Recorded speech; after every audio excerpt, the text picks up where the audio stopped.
আজকে আমরা এই ডিজাইনটা সম্পর্কে জানবো। এই ডিজাইনটা আমি কিভাবে করলাম, এই ডিজাইনটা একবার A to Z সম্পূর্ণ আপনাদের আমি শেয়ার করে দেখাবো। আপনার ধৈর্য সহকারে দেখুন, কারণ যদি ধৈর্য হারা হয়ে যান কখনো অটোক্যাড শিখতে পারবেন না। যে কোনো কাজ শিখতে হয় ধৈর্য সহকারে। দেখেন আমাদের এই যে ডিজাইনটা, এটা সম্পূর্ণ কমপ্লিট একটা ডিজাইন। এই ডিজাইনটাই আমি কি করে করলাম সেই সম্পর্কে আপনাদেরকে বিস্তারিত বলবো ক্লাসে ক্লাসে, পার্ট বাই পার্ট। তাই আমার চ্যানেলটি সাবস্ক্রাইব করে রাখবেন, যাতে আমি ভিডিও আপলোড করার সাথে সাথে আপনার কাছে নোটিফিকেশন চলে যায়। আসসালামু আলাইকুম। সিভিল ইঞ্জিনিয়ারিং পাঠশালার অটোক্যাড বেসিক টু অ্যাডভান্স ক্লাসে আপনাদের স্বাগত। আজকে থেকে আমরা শুরু করতে যাচ্ছি AutoCAD basic to advance class. আমার এই ক্লাসে আপনারা শিখতে পারবেন অটোক্যাড বেসিক থেকে অ্যাডভান্স পর্যন্ত, যেখানে আমরা শেখাবো কিভাবে একটি বিল্ডিং সম্পূর্ণ কমপ্লিট করা যায়, একটি বিল্ডিং কিভাবে সুন্দর করা যায়, একটি বিল্ডিং এর ফুটিং থেকে শুরু করে প্যারাপেট ওয়াল পর্যন্ত আমরা ডিজাইন করে দেখাবো। আমার চ্যানেলে নতুন হলে চ্যানেলটি সাবস্ক্রাইব করুন। এই ভিডিওতে আপনি স্টেপ বাই স্টেপ সকল বিষয়ে জানতে পারবেন, যেখানে আমরা খুঁটিনাটি বিষয়কে তুলে ধরব। আশা করি এই ভিডিওটি গুরুত্ব সহকারে দেখবেন। আমরা দেখব যে একটা ডিজাইন কমপ্লিট করার জন্য কতগুলো ডিজাইন করতে হয়, কত পেজের ডিজাইন করতে হয়, সেগুলোই আমরা দেখব। আমরা ওয়ার্ডে চলে আসলাম। ওয়ার্ডে আমি একটি সম্পূর্ণ ডকুমেন্টস সাজিয়ে রেখেছি। আমরা ওয়ার্ডটি ওপেন করলাম। দেখেন আজকে আমরা যে অটোক্যাডের যে কোর্সটি সাজিয়েছি তার মধ্যে কি কি ডিজাইন থাকবে সেগুলো কিন্তু সম্পূর্ণ এখানে লিপিবদ্ধ করে রেখেছি। দেখেন এই যে একটা লিস্ট করে রেখেছি। আমরা 30টা আইটেমে অটোক্যাডের 30টা আইটেম লাগে। আমরা 30টা পেজ লাগে আমাদের একটি বিল্ডিং ডিজাইন করার জন্য। সম্পূর্ণ বিল্ডিং ডিজাইন করার জন্য 30টা পেজের দরকার হয়। দেখেন আমাদের অটোক্যাডে কি কি থাকবে। দেখেন হাউস লোকেশন প্ল্যান। প্রথমে আমরা আমাদের হাউস লোকেশন প্ল্যান বা ডিজাইনটা থাকে। এটা হলো আমরা যে জায়গাটায় বাড়িটা নির্মাণ করব। আমি অটোক্যাড ফাইলটা ওপেন করে দেখাই, তাহলে আপনারা খুব সহজে বুঝতে পারবেন।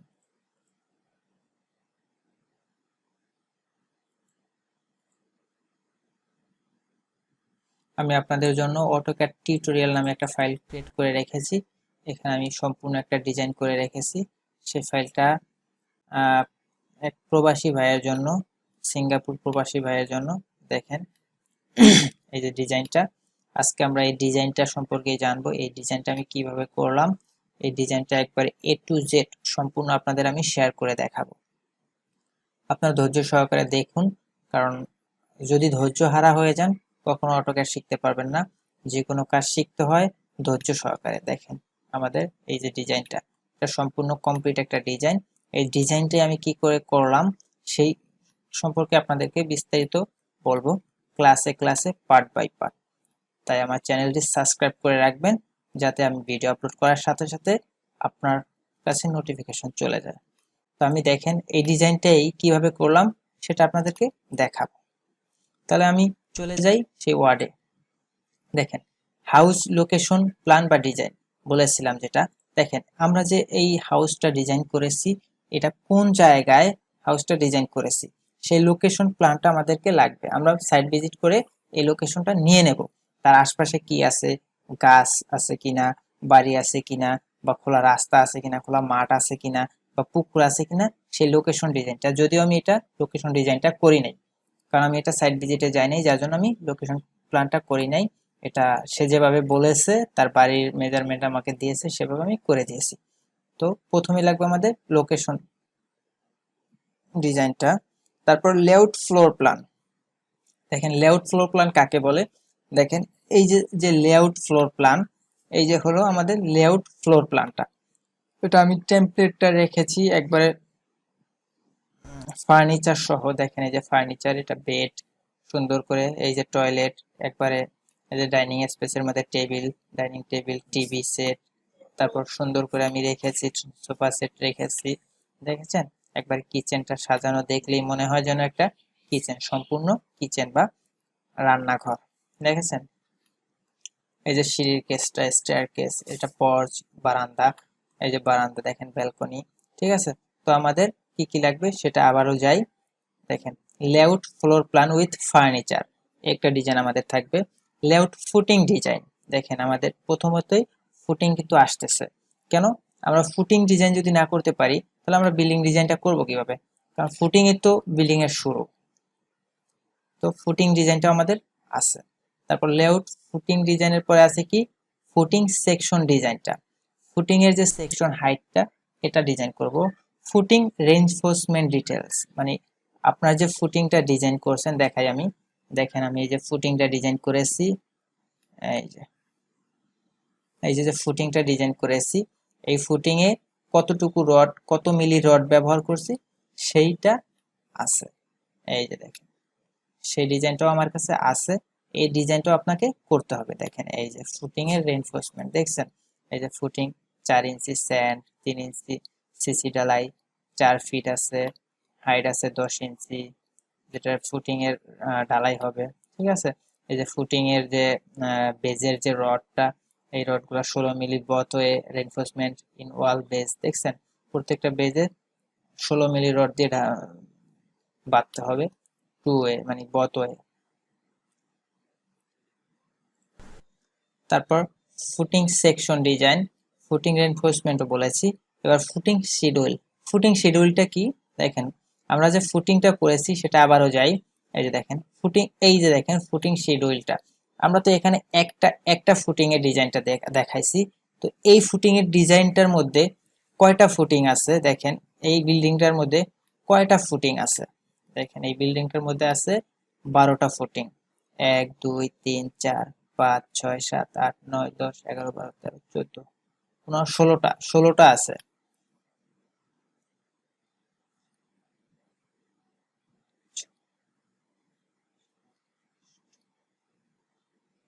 14 ষোলোটা ফুটিং আছে। তো আমাদের 16টা ফুটিংটা সবগুলো এক সাইজের না, তাই না? বিভিন্ন সাইজের ফুটিং রয়েছে, যার জন্য আমাদের এই ফুটিং এর ডিটেলস বলার জন্য আমাদের ফুটিং শিডিউলটা লাগে। এই যে ফুটিং শিডিউল, এখন আমরা ফুটিং শিডিউলে চলে যাই। দেখেন এই ফুটিং শিডিউলটা কোথায়, এই যে আমাদের ফুটিং শিডিউল, এই যে দেখেন ফুটিং শিডিউলটা F1 মানে footing 1, 4 feet by 4 feet, 10 inch footing এর ডালাই হবে। ফুটিং ডেপথ আছে 12 ইঞ্চি, ফুটিং স্লোপ আছে 2 ইঞ্চি, প্রজেকশন মানে 14 ইঞ্চি। আর দেখেন এই যে 16 মিলি রড দিয়া 6 ইঞ্চি সেন্টার টু সেন্টার, মানে এই যে দেখেন 16 মিলি রড দেয়া এটা থেকে এটা 6 ইঞ্চি পর পর এক একটা রড বসবে। এরপরে আমাদের আসলো কি, ফুটিং এর পরে লেআউট কলাম প্ল্যান। এবার আমরা যাব কলাম প্ল্যানে। দেখেন আমাদের কলাম প্ল্যানটা কোথায়, এই যে দেখেন আমাদের কলামের লেআউট কলাম প্ল্যানটা, এই যে দেখেন আমাদের কলাম ডিজাইনটা। দেখেন কলামের প্রস্থ দিয়ে দিয়েছি 1 ফিট বাই 1 ফিট, C1 মানে কলাম 1। এটা আছে কি C3, column number 3, 1 feet by 18 inch বা 1.5 ফিট। দেখছেন, এটা হলো আমাদের লেআউট কলাম প্ল্যান। দেখেছেন, এইগুলো বিস্তারিত কিভাবে করেছি আপনাদেরকে সবকিছু দেখাবো। আগে এইগুলো সম্পর্কে আপনাদের আলোচনা করে দেখাই দেই যে আমাদের কি কি প্রয়োজন হয়। তারপর লেআউট কলাম গ্রিড, এই যে কলামের যে গ্রিড, কলাম গ্রিড কোনটা, এটা হলো কলাম গ্রিড। দেখছেন, এটা হলো কলামের গ্রিড। এই গ্রিডটা আমি কিভাবে দিয়েছি এটা আপনাদেরকে আমি বিস্তারিত আলোচনা করে দেখাবো, শুধু ধৈর্য সহকারে আপনারা দেখবেন। এবার কলাম ডিজাইন, কলাম গ্রিডের পরে শর্ট কলাম ডিজাইন। দেখেন শর্ট কলাম কোনটাকে বলে, আমরা যে কলামটা দাঁড় করাই সেই কলামটার মধ্যে দুইটা কলাম থাকে, মানে টু স্টেপ কলাম থাকে, একটা কলামেরই দুইটা ভাগ থাকে, একটা হচ্ছে শর্ট কলাম, একটা হচ্ছে লং কলাম। লং কলাম কোনটা, যেটা গ্রেড বিমের উপরে থেকে ছাদ পর্যন্ত, যেটা ওইটা হচ্ছে লং কলাম। আর গ্রেড বিম থেকে মাটির নিচ পর্যন্ত বা বেস পর্যন্ত যে কলামটা থাকে তাকে বলা হয় শর্ট কলাম। এই যে দেখেন শর্ট কলাম, দেখছেন এটাকে বলা হয় শর্ট কলাম। এই গ্রেড বিম থেকে এই ফুটিং এর তলা পর্যন্ত যে জায়গাটা কলামের, ওইটাই হলো শর্ট কলাম ঢালাই। দেখেন কলাম সেকশন XX, এটাও আপনাদেরকে দেখাবো। এরপর আসলাম আমরা কোথায়, কলাম ডিজাইন। এবার কলাম ডিজাইনটা কোনটা দেখেন, এই যে আমি আবার ক্যাডে চলে যাই। কলাম ডিজাইনটা হলো আমাদের এই যে সম্পূর্ণ একটা কলাম ডিজাইন। দেখেন আমি কিন্তু এখানে সম্পূর্ণ একটা কলাম ডিজাইন করে রেখেছি। এই কলামটা কোথায় কি বসবে, কোথায় কি হবে। এই যে গ্রেড বিম দেখেন 16 ইঞ্চি। এই যে জিএল বা জিবি, জিএল মানে গ্রাউন্ড লেভেল, জিবি মানে গ্রেড বিম। এই যে দেখছেন একবার ডিটেলস রেখেছি, শুধু আপনাদেরকে বিস্তারিত আলোচনা করব। এক ক্লাসে তো আর বিস্তারিত আলোচনা করা সম্ভব না, যার জন্য আমার কিছু স্টেপ বাই স্টেপ কাজ করে দেখাবো। প্লাস আপনাদেরকে আমি আশা করি খুব সহজে হাতে কলমে অটোক্যাডটা শেখাতে সক্ষম হবে ইনশাল্লাহ। তারপর কলাম শিডিউল দেখেন, কলাম শিডিউল কোনটা, আমরা তো এখানে একটা কলামের দেখাইছি, এইখানে দেখেন ফুটিং শিডিউল আছে। সেম ভাবে আমাদের একটা কলাম শিডিউলও আছে। কলাম শিডিউলটা কই দেখেন, এই যে আমাদের কলাম শিডিউল। দেখেন আমাদের তো কলামের সাইজটা আগে দেখাই। দেখেন আমাদের কলামের তো বিভিন্ন ধরনের সাইজ ছিল, কারণ সব জায়গায় তো একরকম লোড পড়ে না, কর্নারে লোড কম পড়ে, মাঝে লোড বেশি পড়ে। এখন আমি যদি এই কলামের সাইজ আর এই কলামের সাইজ সমান দিই, সেক্ষেত্রে আমার বিল্ডিং তো থাকবে না। সেজন্য আমাদের বিভিন্ন কলামের সাইজ চেঞ্জ করতে হয়, রডও চেঞ্জ করতে হয়। এখানে যদি আমি 8টা রড দিই, এখানে কি 8টা রডের দরকার হয়? হয় না। সো যদি 8টা রড দেই তো খরচটা অনেক বেড়ে যায়। তো আমাদের ইঞ্জিনিয়ারদের কাজ কি, খরচটা কমানো, যেটা যেখানে যতটুকু প্রয়োজন ততটুকুই দেওয়াই আমাদের কাজ। সো আমরা এই জন্য কলাম শিডিউলটা করে রেখেছি। দেখেন কলাম শিডিউলটা কোথায়, এই যে কলাম শিডিউলটা আছে। এই যে column schedule, column mark, column number, এই যে বিলো জিবি মানে গ্রেড বিমের নিচে, জিআর ফ্লোর মানে গ্রাউন্ড ফ্লোরের উপরে ফার্স্ট ফ্লোর। যেহেতু আমি এই বিল্ডিংটা 2 তলা করবে, সো আমি 2 তলা পর্যন্তই রেখেছি। এটা যদি 5 তলা 6 তলা বা 10 তলা হতো, এটা আস্তে আস্তে বাড়তো। First floor, second floor, third floor, fourth floor, এভাবে আস্তে আস্তে 10 ফ্লোর পর্যন্ত যেত।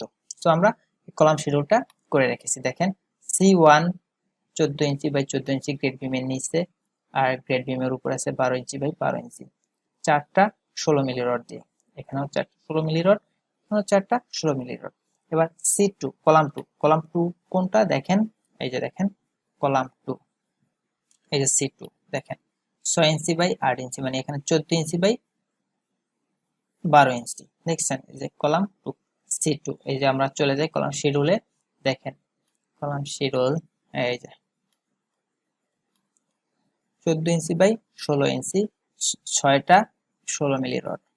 আবার 12 ইঞ্চি বাই 14 ইঞ্চি, 6টা 16 মিলি রড। দেখছেন এবার কলাম 3, এবার দেখেন কলাম 3টা কই, এই যে আমাদের কলাম 3 আছে। এই যে কলাম 3টা মাঝখানে, এটা দিয়েছি আমি 18 ইঞ্চি বাই 1 ফিট, মানে 12 আর 6 18, 18 ইঞ্চি বাই 1 ফিট। দেখেন কলাম 3 শিডিউলে চলে যাই আমরা। কলাম 3 আছে 14 ইঞ্চি বাই 20 ইঞ্চি, এটা গ্রেড বিমের নিচে, কারণ আমাদের গ্রেড বিমের নিচে কভারিংটা বেশি প্রয়োজন, নাহলে মাটির মানে রস টেনে বা পানি চুয়ে রডে মরিচা ধরে যায়, যার জন্য আমাদের ওখানে কভারিংটা, ক্লিয়ার কভারটা বেশি লাগে। এই জন্য আমরা 4টা দিয়েছি 16 মিলি, 4টা দিয়েছি 12 মিলি। দেখেন এখানে 4টা 1 2 3 4, এই 4টা আমরা 16 মিলি ব্যবহার করেছি, আর বাকি যে মাঝে যে 4টা, এই 4টা আমরা 12 মিলি দিয়েছি। এখানে আমি 16 মিলি 8টা দিতে পারতাম, সেক্ষেত্রে খরচটা অনেক বেশি পড়ে যেত, কারণ যতই আপনি রডের ডায়া বাড়াবেন তত খরচ বাড়বে। সেজন্য আমি এটাকে সাশ্রয় রাখার জন্য নির্দিষ্ট পরিমাণে রেখেছি। এখানে এসিআই কোডও ব্যবহার করতে হয়, কারণ আপনি বিএনবিসি যখন ডিজাইন করতে যাবেন, অবশ্যই আপনাকে বিএনবিসি সম্পর্কে আইডিয়া থাকতে হবে, ধারণা থাকতে হবে। দেখেন কলাম শিডিউল। এবার আমরা চলে গেলাম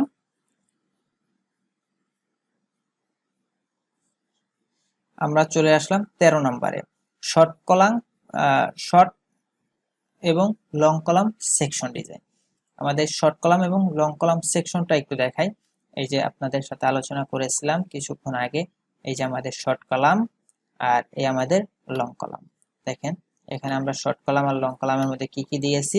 শর্ট কলামের নিচে দেখাইছি 1 লেয়ার 4 ইঞ্চি ওয়েল কম্প্যাক্টেড স্যান্ড, মানে ভালোভাবে কম্প্যাক্ট করা 4 ইঞ্চি বালি আছে, 3 ইঞ্চি সিসি আছে, তারপরে আমার 1 ফিট আছে আরসিসি ঢালাই, এটা হলো আমার বেজ। দেন তারপরে আমার যে কলামের এগুলা এগুলা সবকিছু রড যেখানে যা ধরা আছে এভাবে দিয়ে গ্রেড বিম পর্যন্ত আমাদের আসলো শর্ট কলাম, গ্রেড বিম ঢালাই।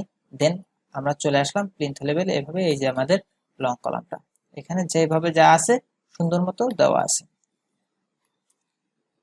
তারপর আমি চলে আসলাম কলাম রেইনফোর্সমেন্ট ডিটেলস।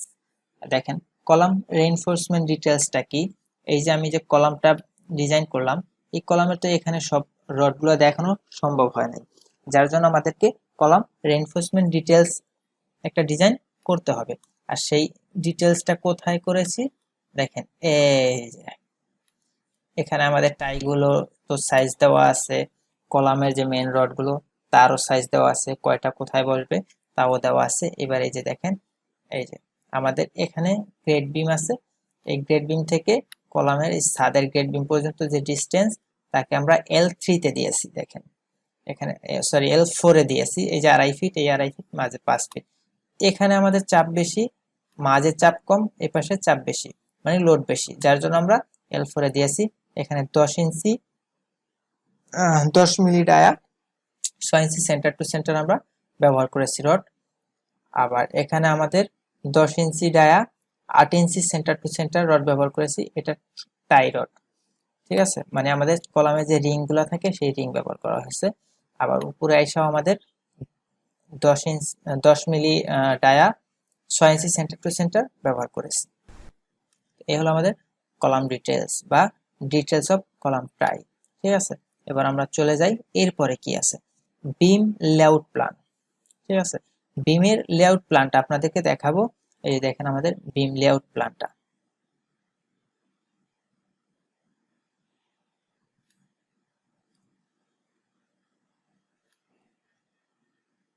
এই যে বিম লেআউট প্ল্যান, আসলে আমরা যেভাবে কলাম ডিজাইনটা করেছি ওইভাবে কি আসলে বিমটা দিলে আমাদের বাড়িটা ভালো লাগে বা সুন্দর লাগে? লাগে না। আমাদের এই বিম ডিজাইনটা করার জন্য আমাদেরকে দুইটা জিনিস মাথায় রাখতে হয়। এক, বাড়ির সৌন্দর্য, মানে বাড়ির ইন্টেরিয়রের যে সৌন্দর্যটা, ভিতরের সাইডের যে সৌন্দর্যটা সেটা, প্লাস আমাদের লোডটা। কারণ আমাদের ছাদের লোড, উপরে যত লোড আছে, পুরো বিল্ডিং এর যে লোডগুলো আছে সেই লোডগুলো আমাদের কলামের মাধ্যমে, বিমের মাধ্যমে মাটির নিচে ট্রান্সফার হয়। সো আমাদের এই জন্য বিমগুলো যথা সম্ভব সুন্দর করে ডিজাইন করার চেষ্টা করতে হয়। দেখেন আমি কিন্তু বিমগুলো একবারে কানেক্টেড ভাবে ডিজাইন করে দিয়েছি, যাতে আমার এই বিল্ডিং এর যত লোড আছে সেই লোডগুলো যেন সুন্দরভাবে ট্রান্সফার হতে পারে, যেন কোথাও বাধা না আসে। সেজন্য বাধা আসলেই এটা ফেল করবে, বিমটা ফেল করবে, যার জন্য সুন্দর করে আমি বিমটা ডিজাইন করে রেখেছি। এটা হলো বিম লেআউট প্ল্যান। তারপরে আসলাম আমরা বিম এক্স সেকশন ডিজাইন। আমরা বিমের সেকশন ডিজাইনটা করব। দেখেন আমাদের বিম সেকশন ডিজাইনটা কই আছে, এই যে বিমের সেকশন ডিজাইনটা। আমাদের বিম তো সবগুলো একরকম না, যার জন্য এই যে বিমের সেকশন ডিজাইনটা দিয়েছি। এই যে দেখেন, এই যে এক্সট্রা টপ 12, মানে এইগুলা আপনারা দেখবেন, আস্তে আস্তে শিখতে পারবেন। আমি যদি আপনাদেরকে বিস্তারিত এভাবে বলতে যাই তাহলে আজকের ভিডিওটা অনেক বড় হয়ে যাবে। সো আমরা একটু স্ক্রিপ্ট করে যাই, একটু দ্রুত করার জন্য স্ক্রিপ্ট করে যাই, দেন সবগুলো যাতে দেখতে পারেন। আজকে আমরা নেক্সট ক্লাস থেকে বিস্তারিত ভাবে কিভাবে ডিজাইন করছি বিস্তারিত আমরা দেখব। তবু আমরা আজকের ক্লাসটা যাতে লেন্দি না হয় সেজন্য আমরা টুকটাক সবগুলোই টাচ করে যাই। এরপর বিম রেইনফোর্সমেন্ট ডিটেলস, দেখেন এই যে বিম রেইনফোর্সমেন্ট ডিটেলস, এখানে কিন্তু বিস্তারিত দেওয়া আছে, ঠিক আছে। এই যে দেখেন, এই যে এক্সট্রা টপ 12 মিলি, তারপর 10 ইঞ্চি আছে, আর ডেপথ আছে 1 ফিট, দুইটা আছে 12 মিলি, আটটা আছে 8 মিলি দিয়া আমরা টাই রডটা ব্যবহার করেছি 8 মিলি। এই যে দেখছেন সেকশন 3/1, মানে 3 নাম্বার বিমের 1 নাম্বার। তারপর আমরা যাব কোথায়, ডোর অ্যান্ড উইন্ডো ডিজাইন। আমরা দরজা এবং জানালা ডিজাইনটাও দেখব। দেখেন এখানে কিন্তু আমার যে বাড়িটা ডিজাইন করেছি, এই যে দরজা, এই দরজাগুলো আমাদের প্রত্যেকটারই কিন্তু সাইজ আছে, সাইজ ছাড়া কিন্তু কখনোই কাজ হয় না, অবশ্যই আমাদের মেজারমেন্ট আছে। দেখেন এই দরজাটা আর এই দরজাটা কি সেম? এইটা আর এইটা সেম, বাট এই যে মেইন ডোর এইটা আর এটা কিন্তু কখনো সেম না। কেন? এটা আমার ছোট রুম, এই টয়লেটের দরজা আর মেইন রুমের দরজা কখনো এক না, দুইটা আলাদা, যার জন্য আমরা আলাদা আলাদা দরজা ডিজাইন করব। এই দেখেন আপনাদেরকে এই দরজা কিভাবে ডিজাইন করতে হয় সেটাও আমরা দেখাবো, এই জানালা কিভাবে ডিজাইন করতে হয় সেটাও আমরা দেখাবো। দেখেন, ঠিক আছে। তারপরে আমরা কই যাব? 19 নম্বরে চলে আসলাম। এই যে ফ্রন্ট, ব্যাক, ইস্ট, ওয়েস্ট, মানে 4 সেকশন এলিভেশন ডিজাইন। আমরা এই বাড়িটা যে এবার তো আমরা ফ্লোর প্ল্যান ডিজাইন করলাম, এই ফ্লোর প্ল্যানের পরে আমাদের সামনের সাইডটা কেমন হবে, পেছনের সাইডটা কেমন হবে, আমাদের ডান পাশের সাইডটা কেমন হবে, বাম পাশের সাইডটা কেমন হবে, সেইগুলো দেখানোর জন্য আমাদের এলিভেশন ডিজাইনটা করতে হয়। আমরা এটা তো টপ ভিউ দেখতেছি, তো আমরা যখন এলিভেশন ডিজাইনটা করব তখন আমাদের বাড়িটা আরো সুন্দর আসবে। দেখেন আমি এখানে এলিভেশন ডিজাইন করে রেখেছি। এই দেখেন আমার বাড়ির ফ্রন্ট ভিউটা, দেখেন এই যে আমার বাড়ির ফ্রন্ট ভিউ। এখন দেখতে সুন্দর লাগে না? এখানে কিন্তু আমার বাড়িতে কি কি দেখানো আছে সবকিছু কিন্তু বোঝা যায়, দৃশ্যমান। দেখেন এই যে একটা কলাম আছে ছোট, এই যে কলাম আছে, এই যে জানালার জানালার গ্লাস, এই যে দরজা, ব্যালকনির ডোরটা, এই আমার কেসি গেট দেওয়া আছে, এই যে দেখেন এই যে রুম, এই যে কেসি গেট, এই যে দেখেন সুন্দর একটা আর্চ দেওয়া আছে, এই যে জানালার ফ্রেম, এই দেখেন সুন্দর করে জানালা ডিজাইন করা আছে। সো এটা হলো এলিভেশন। এই যে আমার ফ্রন্ট এলিভেশন, এটা আমার ব্যাক এলিভেশন, দেখেন এই যে ব্যাক এলিভেশন, ঠিক আছে। এই আমার ব্যাক এলিভেশন, এই আমার সাইড এলিভেশন একটা, এই যে আমার সাইড এলিভেশন, আর এই যে আর একটা সাইড এলিভেশন, ঠিক আছে। এই যে আমার সাইড এলিভেশন দেখালাম। এবার আমরা কই যাব? আমাদের স্টেয়ার ডিজাইন। আমরা একতলা থেকে মানে নিচতলা থেকে দোতলা কিভাবে উঠবো, অবশ্যই আমাদেরকে সিঁড়ি ব্যবহার করতে হবে। সেই সিঁড়িটা আমরা কিভাবে ডিজাইন করব সেই ডিজাইনটাও আমরা দেখাবো, কিভাবে সেটা ডিজাইন করতে হয়। এই দেখেন আমি এই যে সিঁড়িটা ডিজাইন করে রেখেছি, এই যে দেখছেন কিভাবে সিঁড়িটা উঠছে, এই যে এই যে সিঁড়িটা কিভাবে উঠছে, এই যে সুন্দর করে দেখানো আছে, এই যে সিঁড়ির প্ল্যানটা, এই যে সিঁড়ির প্ল্যানটা, আর এই সিঁড়ির সেকশনটা, ঠিক আছে। এই যে সিঁড়ির সেকশন, তারপর স্টেয়ার সেকশন দেখাইছি আপনাদেরকে, স্টেয়ার রিইনফোর্সমেন্ট ডিটেলস। এবার আমরা দেখাবো যে সিঁড়ির রডগুলো কিভাবে আমরা দেখাবো বা ডিজাইন করব। দেখেন এই যে আমার সিঁড়ির এই যে রডগুলো দেখাইছি, বাইন্ডার রড 10 মিলি ডায়া 6 ইঞ্চি সেন্টার টু সেন্টার, এই যে স্টেয়ার, এই যে দেখেন আমাদের স্ট্র্যাপ গুলো, এই যে নিচের এই জায়গাটা আছে 4 ইঞ্চি, আমাদের এক একটা স্ট্র্যাপ আছে 10 ইঞ্চি, যার হাইট বা রাইজার বলা হয়, আমাদের হাইট আছে 6 ইঞ্চি। সো আমাদের এটা হলো ল্যান্ডিং, ঠিক আছে। এই দেখেন এই যে টপ টু বটম আমাদের 10 ফিট, কারণ আমাদের এক একটা বিল্ডিং এর হাইট হয়, মানে এক একটা ফ্লোরের হাইট হয় 10 ফিট করে।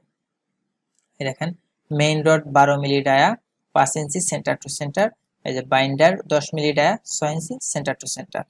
এরপরে আমাদের কি আছে দেখে নেই। এবার আমাদের আছে রুফ ডিজাইন। এবার আমরা সবকিছু তো ডিজাইন করলাম, এখন যদি বাড়ির ছাদ না দেই তাহলে কি বাড়িটা সুন্দর লাগবে? সেজন্য আমাদের এই যে রুফটা ডিজাইন, দেখেন এই যে রুফ ডিজাইন করে রেখেছি, আপনাদেরকে দেখাবো যে কিভাবে রুফ ডিজাইন করতে হয়। দেখেন এই যে আমাদের রুফ ডিজাইন, এই যে দেখেন এই যে পিঙ্ক কালারের লাইন দিয়ে আমরা রুফের আউটারটা দেখাইছি। এই যে দেখেন আমাদের এই যে রুফের extra top, double extra top, এই যে ক্র্যাঙ্ক বার, এই যে বটম বার, দেখছেন এই যে থিকনেস আমরা 5 ইঞ্চি দেখাইছি, এক্সট্রা টপ 10 মিলি ডায়া, তারপর 10 মিলির ডায়া, যে 10 মিলি ডায়া 6 ইঞ্চি সেন্টার টু সেন্টার আমাদের ক্র্যাঙ্ক বার আছে, টপ বটম বার আমাদের সেম। সো এটা হলো রুফ ডিজাইন। তারপরে কি আছে আমাদের রুফের পরে আছে রুফ রেইনফোর্সমেন্ট ডিটেলস, এটা আপনাদেরকে কিছুক্ষণ আগে দেখাই দিছি, কারণ একটার মধ্যে আরেকটা সম্পৃক্ত, যার জন্য দেখানো হয়েছে। এবার ইলেকট্রিক্যাল ডিজাইন, আমরা তো ছাদ ডিজাইন করলাম, সবকিছুই করলাম। এবার যদি বাড়িতে কারেন্ট না থাকে, বিদ্যুৎ না থাকে, আপনার সেই বাড়িটা কি সুন্দর আসবে? সেজন্য আমাদেরকে ইলেকট্রিক্যাল ডিজাইনটাও করে দিতে হয়। দেখেন এই যে আমি ইলেকট্রিক্যাল ডিজাইনটা করে রেখেছি, দেখেন এখানে কিন্তু সুন্দরভাবে দৃশ্যমান যে আমার কোথায় কি আছে। দেখেন আমার এই যে ফ্যানটা কোথায়, দেখছেন এই যে আমাদের ফ্যান, এইটা কিন্তু আমাদের ফ্যান, দেখলে কিন্তু বোঝা যায়। আমার লাইটটা কোথায়, এই দেখেন আমাদের লাইট, এই যে আমার এই রুমে কয়টা লাইট আছে আপনি দেখতে পারেন যে কয়টা লাইট আছে, 1 2 3 4, চারটা লাইট আছে। এখানে দুইটা ফ্যান ব্যবহার করা হয়েছে, একটা ঝাড়বাতি ব্যবহার করা হয়েছে। দেখেন এই যে একটা ঝাড়বাতি ব্যবহার করা আছে। এই যে মিটার বক্স মানে আপনার যে মেইন বক্সটা সেখানে, এটা এখানে আছে, সিঁড়ির নিচে আছে। সো আপনি কিন্তু এটা ইলেকট্রিক্যাল ডিজাইন। তো ইলেকট্রিক্যাল ডিজাইনের পর আমাদের কি লাগতেছে আবার, প্লাম্বিং ডিজাইন। দেখেন এই যে প্লাম্বিং ডিজাইন। এবার আসি আমরা প্লাম্বিং ডিজাইনে। প্লাম্বিং ডিজাইনটা আমি করি নাই এখনো, এটার মধ্যে প্লাম্বিং ডিজাইনটা এখনো দেখানো হয় নাই। এটা এই প্লাম্বিং ডিজাইনটাই বাকি আছে, এছাড়া সবকিছুই আছে, করা আছে এটার মধ্যে। তারপরে আসি আমরা সেপটিক ট্যাঙ্ক ডিজাইন। এবার আসি আমরা সেপটিক ট্যাঙ্ক ডিজাইনে। এই দেখেন এখানে কিন্তু সুন্দর একটা সেপটিক ট্যাঙ্ক ডিজাইন করা আছে। দেখেন এই যে সেপটিক ট্যাঙ্ক, এই যে আমাদের 10 ফিট 5 ইঞ্চি, মাঝে আছে 4 ফিট, আর এটা যতটুকু হয় আর কি। আমাদের আউটার টু আউটার আছে 12 ফিট, ইনার টু ইনার আছে 11 ফিট 2 ইঞ্চি। যে আমাদের সেপটিক ট্যাঙ্কের প্লান্ট, আর এই হলো আমাদের সেপটিক ট্যাঙ্কের সেকশন। দেখেন এখানে কিন্তু সেপটিক ট্যাঙ্কের সেকশনও দেওয়া আছে, এই যে সেপটিক ট্যাঙ্ক সেকশন ডিজাইন। এরপর আছে কি সেপটিক ট্যাঙ্ক রেইনফোর্সমেন্ট ডিজাইন। আপনাদের সাথে আমি দেখেন সেপটিক ট্যাঙ্কের সবকিছু কিন্তু এখানে বিস্তারিত আছে, দেখেন এই যে, ঠিক আছে। এবার এটা আমি সেপটিক ট্যাঙ্কটা ব্রিক ওয়াল দিয়ে করা, মানে ইটের গাঁথনি দিয়ে করা, যার জন্য আমি এটার রেইনফোর্সমেন্ট ডিজাইনটা করি নাই। এটা ছোট আকারের দেখা আরসিসি দেওয়া হয়নি। যদি এটা বড় হতো তাহলে অবশ্যই এটা পাবলিকের হলে, মানে পাবলিক বলতে বোঝানো হয়েছে যে পিডব্লিউডির বা এলজিইডির যদি কাজ হতো তাহলে সেপটিক ট্যাঙ্ক অবশ্যই আরসিসি করা হতো, কারণ তারা সবসময় আরসিসির ডিজাইনই করে। যেহেতু এটা ব্যক্তি মালিকানা, সে কি করবে এটা তার ব্যাপার, যার জন্য এটা ব্রিক ওয়াল দিয়ে করা, যার জন্য সেপটিক ট্যাঙ্কটা আমরা রেইনফোর্সমেন্ট ডিজাইন করে নিই। সো আপনারা চাইলে কিন্তু এটা রেইনফোর্সমেন্ট ডিজাইন করতে পারে। তারপরও আমি আপনাদের দেখানোর স্বার্থে আমি নতুন করে একটি সেপটিক ট্যাঙ্ক ডিজাইন করে তার রেইনফোর্সমেন্ট ডিটেলস আমি দেখাই দেব। তো আমাদের আজকের ক্লাসটা এ পর্যন্তই থাকবে। আমরা নেক্সট ক্লাসে শিখব যে টুল বার। এই যে দেখেন আমাদের যে টুলগুলো আছে, এই টুলের কোনটার কি কাজ এগুলো আমরা দেখাবো, ঠিক আছে। এই যে যে টুলগুলো আছে প্রত্যেকটা টুলেরই কাজ আমরা ধরে ধরে দেখাবো। এই প্রত্যেকটা টুলেরই কাজ আমরা ধরে ধরে দেখে আপনাদেরকে শেখাবো, যাতে আপনারা নতুন একটি বাড়ি ডিজাইন করতে পারেন আর কোথাও যে আটকায় না যান। তো বন্ধুরা ভালো থাকবেন, সুস্থ থাকবেন, দেখা হবে পরবর্তী ক্লাসে। ধন্যবাদ। আর আমার চ্যানেলটি অবশ্যই সাবস্ক্রাইব করে রাখবেন, যাতে নতুন ভিডিও ছাড়লে অবশ্যই আপনি নোটিফিকেশন পান।